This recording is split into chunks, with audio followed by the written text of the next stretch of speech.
Halo, aku Nida Nur Aulawiyah dengan NIM G311200011. Di sini aku akan menjelaskan tentang tujuan dan strategi dari media planning and buying.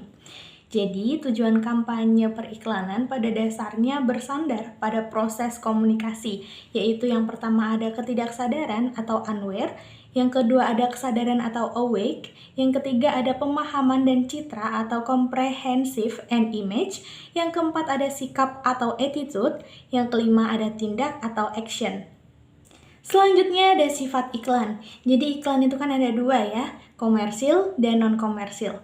Sudah jelas kalau yang komersil itu dia memiliki tujuan untuk mendapatkan keuntungan, sedangkan yang non-komersil atau seperti iklan layanan masyarakat atau yang biasa kita sebut dengan ILM itu merupakan sebuah bisnis yang tidak mencari keuntungan sepihak. Jadi iklan ILM ini itu bermanfaat dalam menggerakkan solidaritas masyarakat di mana sedang menghadapi suatu masalah sosial. Selanjutnya ada brand building. Brand building memiliki dua tahap. Yang pertama tahap awareness plus image building. Yang kedua ada tahap interest, trial, and loyalty building. Jadi perspektif strategis brand planner dalam menyusun integrate marketing communication atau IMC sebaiknya didasari oleh tujuan komunikasi brand. Lanjut ke strategi media. Strategi media memiliki 4 kegiatan. Yang pertama ada memilih target audiens, yang kedua menspesifikasi tujuan media, yang ketiga memiliki kategori media dan sarana, dan yang keempat membeli media. Memilih target audiens. Jadi faktor utama dalam mengsegmentasi atau mengelompokkan audiens itu ada 4 sasaran, yaitu geografis, demografis, pemakaian produk, lalu gaya hidup atau psikografis. Jadi audiens sasaran itu didefinisikan dalam batas spesifik yang mempunyai implikasi jelas untuk pesan dan strategi media. Lalu ada menentukan tujuan media. Jadi tujuan media itu juga dibagi berdasarkan beberapa spesifikasi. Yang pertama dari jangkauan. Jadi presentase audiens sasaran yang diekspos sekurang-kurangnya 1 kali dengan pesan pemasang iklan selama jangka waktu tertentu. Jadi ada beberapa faktor juga yang menentukan jangkauan kampanye pemasangan iklan. Ada 3. Yang pertama banyaknya media yang digunakan. Yang kedua jumlah dan keragaman sarana media yang digunakan. Yang ketiga, pembedaan bagian-bagian hari saat iklan ditayangkan. Lalu dilihat dari spesifikasi frekuensi, jadi jumlah waktu rata-rata.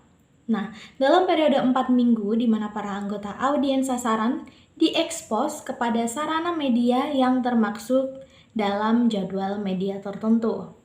Lalu dilihat dari spesifikasi bobot. Gross Rating Points atau GRPS merupakan indikator jumlah bobot kotor yang dapat disampaikan jadwal periklanan tertentu. Secara aritmatika, GRPS merupakan hasil dari jangkauan dikalikan dengan frekuensi. Jadi, GRPS sama dengan jangkauan atau J dikali frekuensi atau F. Lalu dilihat dari spesifikasi continuity.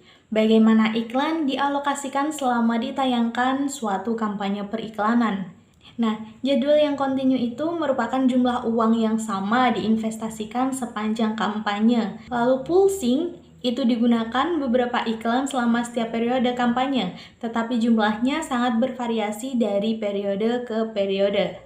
Selanjutnya ada flighting atau pemasangan iklan yang mengeluarkan biaya yang bervariasi selama kampanye dan tidak mengalokasikan biaya pada beberapa bulan. Selanjutnya dilihat dari spesifikasi pertimbangan biaya. Para perencana media berusaha mengalokasikan anggaran iklan dengan cara yang efisien. Salah satu indikator efisiensi media yang digunakan secara universal adalah cost per thousand atau CPM. Nah, ukuran tersebut dapat didefinisikan sebagai biaya untuk menjangkau anggota audiens sasaran, kecuali orang-orang yang berada di luar pasar sasaran atau CPM-TM. Jadi, CPM itu adalah biaya iklan plus jumlah kontak total, dinyatakan dalam ribuan. Lalu CPM-TM yaitu biaya iklan plus jumlah kontak TM, dinyatakan dalam ribuan juga. Lalu shelf space. Dalam pembahasan mengenai jadwal periklanan, muncul model shelf space yang dikemukakan oleh Erwin Efron. Nah, model ini dibangun berdasarkan dua ide. Yang pertama, exposure pertama konsumen terhadap iklan suatu merek adalah yang paling kuat. Sedangkan yang kedua, untuk mencapai tingkat jangkauan mingguan yang tinggi untuk suatu merek harus melebihi frekuensi yang intensif. Prinsip-prinsip model self-space menggunakan prinsip resensi yang tidak bertujuan mengajarkan tetapi mempengaruhi pemilihan merek konsumen. Tujuan periklanan ini adalah untuk menyewa tempat penyimpanan barang atau shelf sehingga menjamin keberadaan barang ketika konsumen mau membeli. Iklan efektif jika dekat dengan waktu pembelian. Efektivitas biaya satu exposure adalah kira-kira 3 kali lebih besar dari nilai exposure berikutnya.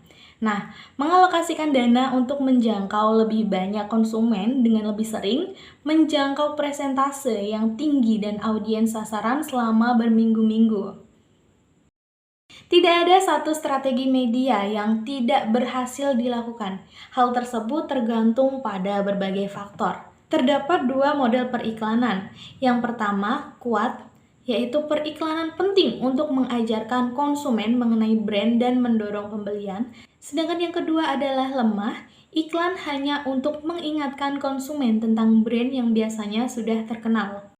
Perhitungan CPM dan CPMTM harus dilakukan dengan hati-hati karena perhitungan dilakukan terhadap efisiensi biaya, bukan efektivitas. Mungkin akan terjadi kesalahan, menjangkau audiens yang salah atau tidak tepat untuk kategori produk yang diiklankan, kurangnya komparabilitas di antara berbagai media. Statistik CPM dapat disalahgunakan kecuali sarana atau wahana komunikasi dalam media tertentu dibandingkan atas dasar yang sama.